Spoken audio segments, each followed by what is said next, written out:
প্রধান উপদেষ্টা মহোদয়ের কাছে এসেছিলাম আমাদের কতগুলো রাজনৈতিক কনসার্ন নিয়ে কথা বলার জন্য।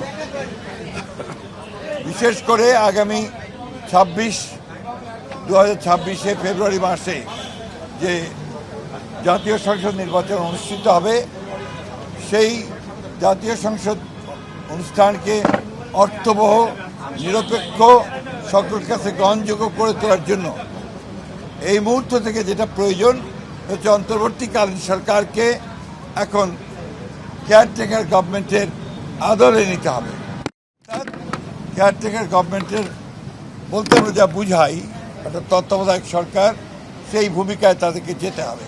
সেই জন্য প্রথমেই যে বিষয়টির প্রয়োজন হবে তা হচ্ছে প্রশাসনকে পুরোপুরিভাবে নিরপেক্ষ একটা ধারণা জনগণের মধ্যে তৈরি করতে হবে।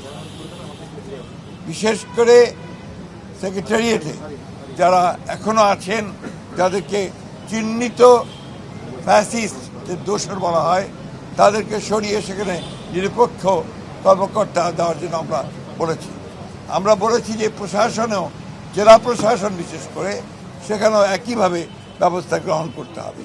এবং আমরা কিছু কিছু কথা বলে এসেছি যেগুলো আমরা মনে করেছি যে তারা এখনও সেই পুরনো সরকারের, ফ্যাসিস্ট সরকারের স্বার্থ পূরণ করছে, তাদেরকে অপসারণের কথা আমরা বলেছি।